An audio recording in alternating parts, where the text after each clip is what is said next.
So basically last lecture के अंदर हम लोगों ने एपीआई बनाई थी प्रोडक्ट्स के लिए, जहाँ पे हमने प्रोडक्ट के लिए add product, list of products, उसके बाद delete product and update product के लिए एपीआई बनाई थी। आज जो हम बनाने जा रहे हैं वो एपीआई है सर्चिंग के लिए, कि फॉर एग्जांपल अगर मान लीजिए हम लोगों को एक प्रोडक्ट है, उसको सर्च करना है हमारे वेब पेज में, तो उसको हम किस तरीके से सर्च कर सकते हैं।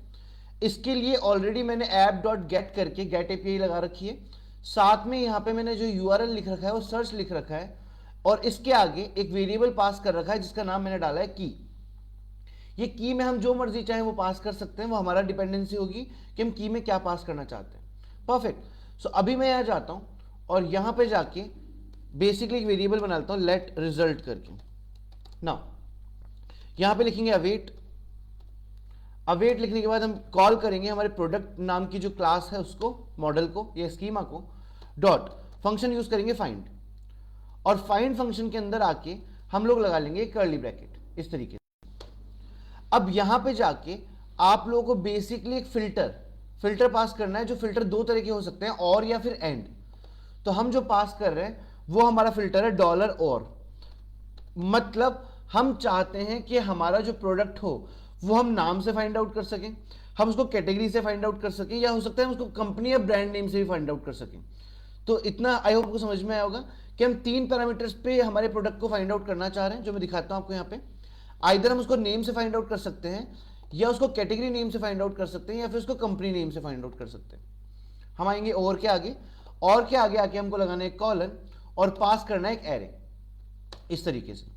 नाउ इस एरे के अंदर हम लोगों को पास करना है एक ऑब्जेक्ट, और इस ऑब्जेक्ट के अंदर हमको लिखना है हमारी की, कि हम नेम के बिहाफ पे फाइंड आउट करना चाह रहे हैं।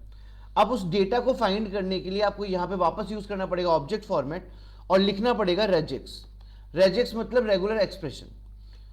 अब यहां पे जाके हम कॉल करेंगे रिक्वेस्ट डॉट पैरम्स डॉट हमारी जो भी हम की डाल रहे हैं उसको। तो फॉर एग्जांपल अगर यूजर एक प्रोडक्ट का नाम डालता है तो वो नाम मैच होगा डेटाबेस के अंदर से, उस नाम के सारे प्रोडक्ट्स हमको मिल जाएंगे। फिर हम यहां जाके लगाते हैं कॉमा, और अगला पैरामीटर जो हम लेने जा रहे हैं वो हमारा है कंपनी। कंपनी में जाके हम लगाते हैं रिजेक्ट्स, कॉलन लगाते हैं और लिखते हैं रिक्वेस्ट डॉट पैरम्स डॉट की। ये हमारा सेकंड पैरामीटर था। इसके बाद आते हैं और हम लगाते हैं हमारा third parameter category.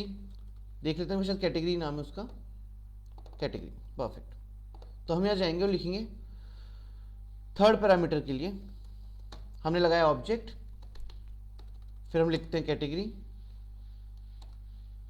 Colon, then brackets rejects colon request dot params dot key. So इस तरीके से हमने क्या कर लिया है, हमने बेसिकली यहां पे अपना प्रॉपर रेगुलर एक्सप्रेशन बना लिया। वापस समझाता हूं, हम पहले डेटाबेस से सारा डेटा लाएंगे, फिर यहां लगाएंगे और ऑपरेटर, मतलब तीन जो पैरामीटर हम लिए नेम, कंपनी और कैटेगरी, तीनों पैरामीटर में से हम जो भी पैरामीटर चाहें वो पैरामीटर हमको फाइंड आउट होकर मिल जाए। हमने पहले टारगेट किया नेम को, कि जो हमने की डाली है, जो भी चीज हमने डाली है डेटाबेस से फिल्टर करने के लिए, वो फिल्टर जब नेम से मैच करे तो उस नाम के सारे डेटा आ जाए, जब वो कंपनी से मैच करे तो उस कंपनी के सारे डेटा आ जाए, और जब वो कैटेगरी से मैच करे तो उस कैटेगरी के सारे डेटा हमारे सामने आ जाए। यहां पे हम इसको एंड कर देते हैं, और यहां पे जाके सर्च प्रोडक्ट की जगह हम लिख देते हैं रिजल्ट इस तरीके से। सो होपफुली ये हमारा जो था, ये हमारा था सर्चिंग का एपीआई, कि हम डेटा को सर्च कैसे करवाएंगे ना। एक और एपीआई हमारे पास बनाने के लिए रहा है, that is show single product. I hope हमने शायद अपडेट वाला कर लिया होगा। हमारे पास एक और है, दैट इज सिंगल प्रोडक्ट को अगर हमको फिल्टर करके देखना हो कि एक सिंगल प्रोडक्ट हम कैसे देख सकते हैं, तो उसके लिए हम यहां पे काम कर लेते हैं।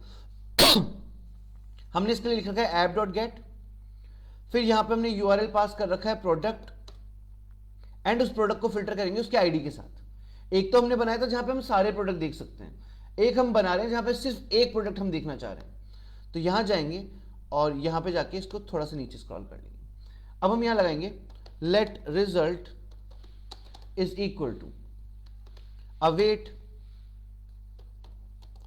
प्रोडक्ट डॉट फाइंड और फाइंड से हम यूज करेंगे फाइंड वन फंक्शन को, ठीक है, क्योंकि हमें एक ही प्रोडक्ट चाहिए। ये हमने यूज किया और यहां पे जाके हम फाइंड वन के अंदर पास कर देंगे एक ऑब्जेक्ट पैरामीटर इस तरीके से, और मैच करवा लेंगे कि जो भी हमारा डेटाबेस की आईडी के साथ मैच करता है उस पैरामीटर को। तो यहां जाएंगे और लगाएंगे रिक्वेस्ट डॉट परम्स डॉट, और पैरामीटर हमने यहां पास किया आईडी। परफेक्ट। सो यहां से क्या होगा, जो भी आईडी आप डालेंगे उस आईडी का सिर्फ सिंगल प्रोडक्ट आपको मिलने वाला है, मल्टीपल प्रोडक्ट्स नहीं मिलेंगे। Then we come over here and हम यहां पे ट्राई करते, अगर रिजल्ट की जो वैल्यू है वो आती है तो हम लिख लेंगे यहां से रिस्पॉन्स डॉट सेंड, कॉपी कर लेते हैं और कॉपी करके इसको यहां डाल देते हैं, यहां पे हम डाल देते हैं, ये हटा देते हैं ऐसे और लिखवा देते हैं रिजल्ट कि अगर प्रोडक्ट मिलता है तो प्रोडक्ट शो कर दे, और अगर प्रोडक्ट नहीं मिलता है तो यहां लगा लेंगे एल्स, और इस रिस्पॉन्स डॉट सेंड को यहां से कट करके यहां अंदर डाल देंगे और यहां पे लिख देंगे हम लोग एक पैरामीटर बना लेते हैं, ये हटा देते हैं यहां से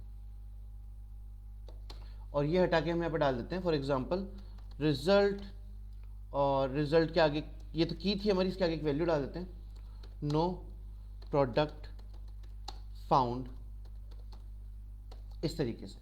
सो ये हमने कर लिया सिंगल प्रोडक्ट की एपीआई। मैं एक बार वापस से रिकॉल करवाता हुआ चलता हूँ, होपफुली हमने ऑलमोस्ट काम डन कर दिया है हमारा। यहाँ पे एक छोटी सी प्रॉब्लम है, उसको भी हम सॉर्ट कर लेते हैं, इसको ऑब्जेक्ट पैरामीटर में पास कर देते हैं ना। वापस स्टार्टिंग से देखते हैं। सबसे पहले हमने बनाई रजिस्टर की एपीआई, देन हमने बनाई लॉगिन की एपीआई, ये है हमारी ऐड प्रोडक्ट की एपीआई, ये हमारी एपीआई जो है जहां पे सारे प्रोडक्ट आपको देखने हैं, डिलीट प्रोडक्ट, अपडेट प्रोडक्ट, फिर हमारा व्यू सिंगल प्रोडक्ट, और लास्ट में हमने बनाई सर्चिंग प्रोडक्ट की एपीआई। सो होपफुली यहां तक हमने ऑलमोस्ट एपीआई का पार्ट कंप्लीट कर दिया है हमारा, जहां पे हमने ऑलमोस्ट 7 से 8 एपीआई बनाई है। नाउ अब एक एक करके हम इस एपीआई को इंटीग्रेट करते जाएंगे रिएक्ट जेएस के अंदर। So thank you so much for this lecture.